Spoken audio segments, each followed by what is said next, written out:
Ciao a tutte e bentornate sul mio canale. Oggi andremo a creare insieme questa borsa appunto spiga.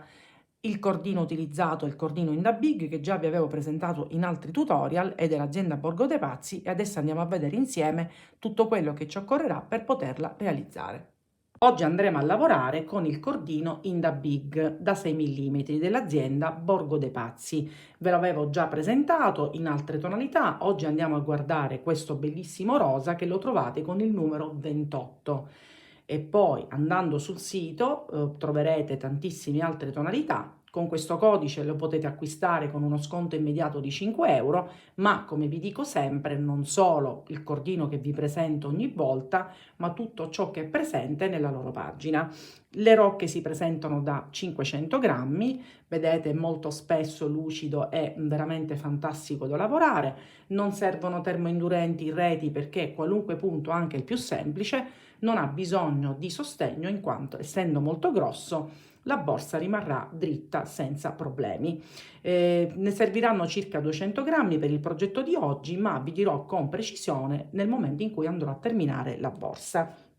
Poi io andrò ad utilizzare una base preforata ovale, misura 22x10, questa la trovate tranquillamente in tutte le mercerie online o in giro per il web, ma anche su Amazon. Vedete, questa è dotata già di piedini, quindi pronta.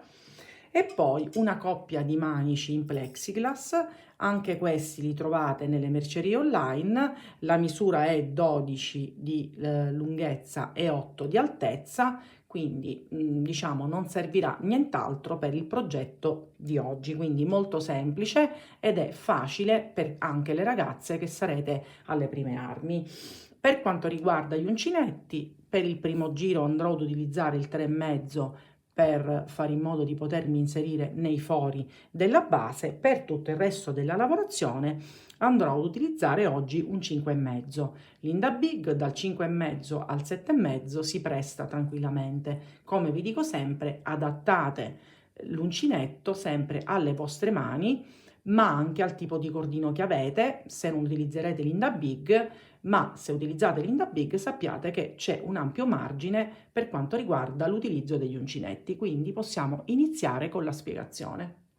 Iniziamo la lavorazione partendo dal lato corto, andiamo al centro, inseriamo l'uncinetto, poi dopo aver fatto un cappiettino prendiamo il filo e lo facciamo uscire fuori, quel tanto che basta per poter arrivare al foro successivo. Rientriamo, prendiamo il filo, estraiamo e facciamo una catenella. Andiamo avanti, sempre cercando di uscire un po' l'asola per arrivare quindi al foro successivo. Prendiamo il punto e chiudiamo, quindi non facciamo altro che dei punti catenella. Andiamo avanti, estraiamo l'asola, la facciamo, la allunghiamo un pochino e chiudiamo. Ci andiamo a sistemare il punto e andiamo avanti. Vedete? Allunghiamo un po', quindi mi raccomando morbide, non ovviamente eccessivamente lunghe tipo così, ma leggermente in meno, in modo morbido così. Quindi ci inseriamo e chiudiamo. E lo facciamo per tutto il nostro perimetro. Quindi se vedete che è un po' troppo lungo tirate il filo, ve lo sistemate e procedete in maniera tale che i punti siano piuttosto regolari. Ci rivediamo per vedere come iniziare il secondo giro. Siamo arrivati alla fine del giro. Adesso cosa facciamo? Anziché tagliare il filo e fare l'asola di chiusura, facciamo questo lavoro. Estraiamo un po' di più la nostra asola, la facciamo passare dal primo punto eseguito in questa maniera, quindi tirando un altro pochettino il nostro filato, e poi nuovamente, così andiamo a creare comunque la nostra asola di chiusura ma senza tagliare il filo, rientriamo nell'ultimo a metà in questa maniera e facciamo passare l'asola in questo modo. Ed eccoci, comunque ho realizzato l'asola di chiusura senza aver tagliato il filo. Poi facciamo una catenella, scusate, cambiamo l'uncinetto, prendiamo il nostro 5,5, eseguiamo una catenella e adesso si comincia a lavorare in costa e dobbiamo creare anche degli aumenti. Quindi in base anche alla, se utilizzate la base con le mie stesse misure, seguite il mio modo di aumentare, mentre se utilizzerete una base di diversa misura dovete adattare e fare in modo che il lavoro non si imbarchi oppure che risulti eccessivamente largo. Quindi andiamo avanti, sul primo punto andiamo ad eseguire 2 punti bassi, nel seguente solamente 1, in quello successivo ne facciamo 2, in questa maniera, poi nuovamente 1 e 2 ancora in quello successivo. Quindi diciamo che andiamo ad alternare questa sequenza e questa alternanza, diciamo, lo faremo solo per il lato corto. Poi andiamo avanti, ne facciamo 1, quindi arrivato più o meno dove c'è il nostro piedino, quindi in corrispondenza andremo a creare un aumento ogni 4, perché altrimenti poi il lavoro diventa troppo largo. Quindi cosa andiamo a fare? Da questo punto in poi faremo un punto basso in ogni punto sottostante. In quello successivo creiamo un aumento, quindi 2 punti bassi nello stesso punto. Andiamo avanti nei prossimi 4, 1 in ogni maglia, in questa maniera, e uno doppio in quello successivo.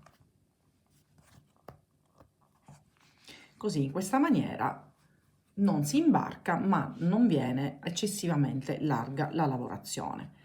Nei successivi 4 nuovamente una maglia bassa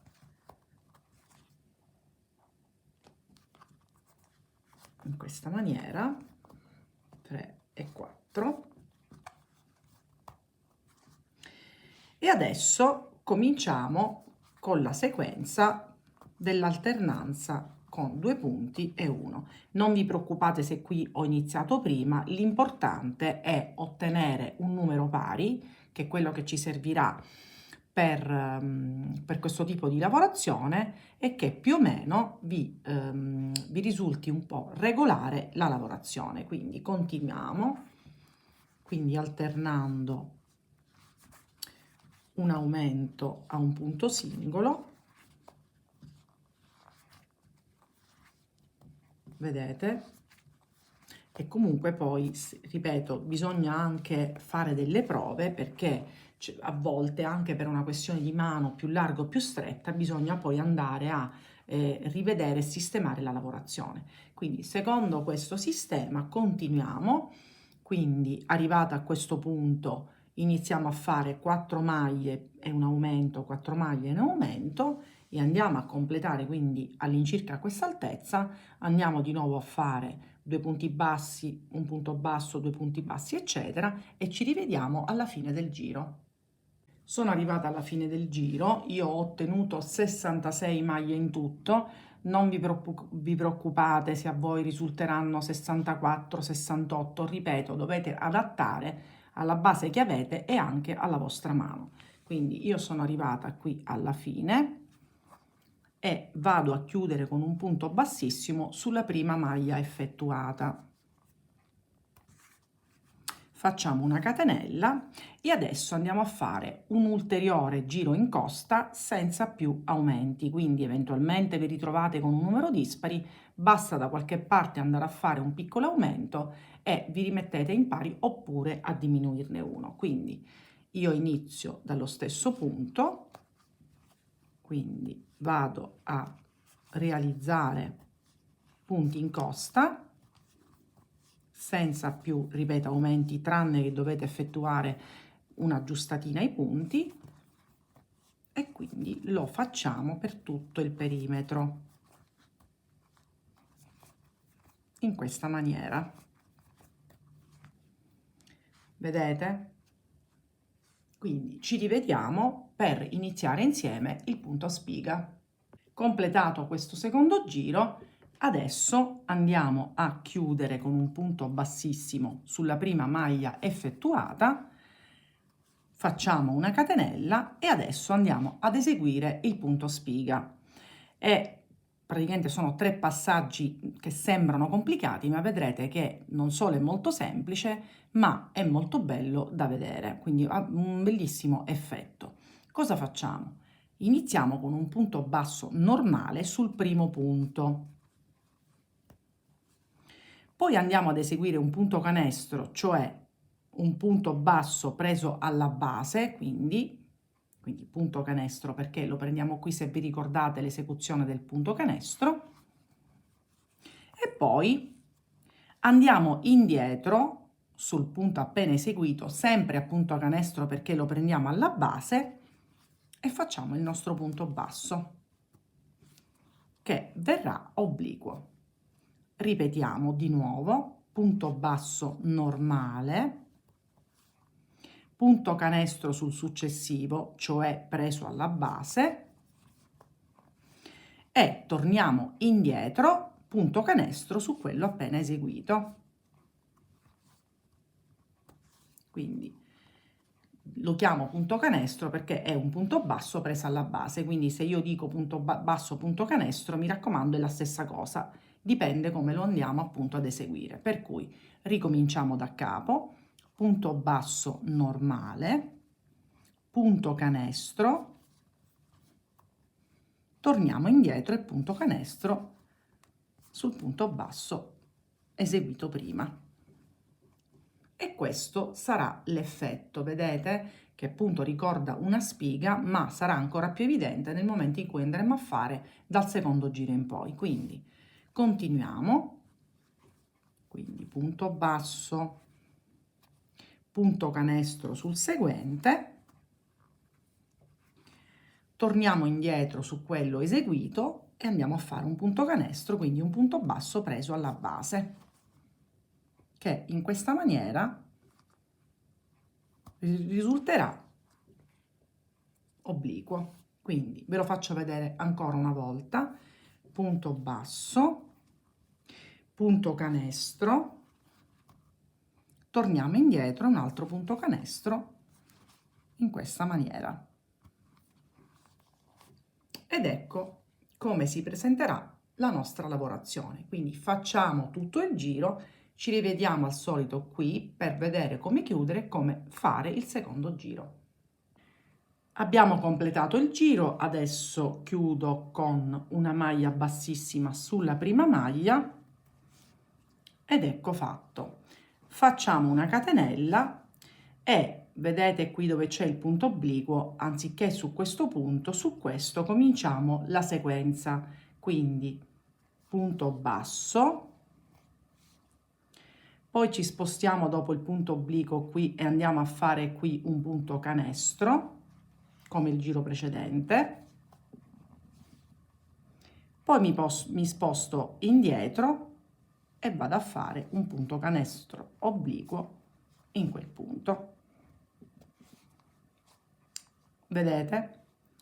Poi di nuovo punto basso, quindi vedete qua c'è il punto obliquo, dobbiamo farne uno qui, poi andiamo in questo punto qui, quindi superiamo il punto obliquo, andiamo a fare il punto canestro e uno tornando indietro, la sequenza di prima. Adesso viene anche più facile perché abbiamo i punti di riferimento, vedete già come si intravede la lavorazione.